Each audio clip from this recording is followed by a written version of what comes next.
Pregnancy తర్వాత కూడా కొంతమంది లావ్ అవుతూ ఉంటారు. సో, అది డయాబెటిసే అంటారా?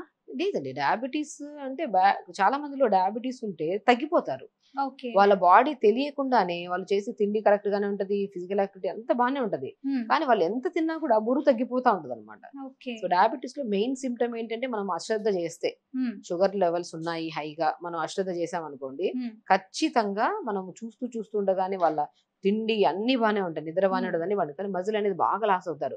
ఇక్కడ ఓకే. ఫ్యాట్ లాస్ ఉండదు. మజిల్ లాస్ బాగుంటది. హ్మ్. చూడ్డానికి ఇప్పుడు మగవాళ్ళు గాని, ఆడవాళ్ళు గాని డయాబెటిస్ వచ్చింది. హ్మ్. ఇప్పుడు చాలా మందికేంటంటే ఒక యంగ్‌స్టర్స్‌లో ప్రత్యేకంగా యెస్. మాకు యంగ్‌గా ఉన్నాం. హ్మ్. మాకెందుకు డయాబెటిస్ వస్తది. ఈ అవును. సింప్టమ్స్ అన్నీ కనపడతాయి. కొంతమంది ఒప్పుకోరు మాకు ఒప్పుకోరు. డయాబెటిస్ ఉందని గూడా. సో, ఎందుకంటే యంగ్‌స్టర్స్ కదా! యంగ్‌స్టర్స్ కదా! ఎందుకుంటుంది అని. సో, నేనేమంటానంటే అసలు బాడీలో ఇన్ని కంప్లెయింట్స్ కనపడుతున్నాయి. హ్మ్. లైక్ వాళ్ళు వీక్ అయిపోతున్నారు. ఏం పని చేయలేకపోతున్నారు. నరాలలో తిమ్మిరు, కళ్ళలు కూడా మన కళ్ళల్లో కూడా బ్లర్‌గా కనపడుతుంది. హ్మ్. సో, తర్వాత కొంతమంది ఎందుకు కొద్దిగా కలర్ మనకి బ్లైండ్‌గా కనపడుతున్నా కూడా లైట్ మన కొద్దిగా చూపు కూడా బ్లర్‌గా కనపడుతుందంటే హ్మ్. వాళ్ళేమనుకుంటారంటే సైట్ ఏమోలే హ్మ్. సైట్‌కెళ్ళిపోతారు. ఆ! కొంతమంది ఆకలి తగ్గిపోయిందనుకోండి, మేబీ సరిగ్గా మనకి ఇది ఫుడ్ లేదు. ఏదో ఒకటి. తీసుకోలేదేమో అని. నేనేమంటున్నాను ఇన్ని కంబైన్డ్ కంప్లెయింట్స్ కనపడుతున్నప్పుడు, హ్మ్. అందులో ఇవన్నీ కంప్లెయింట్స్ మనం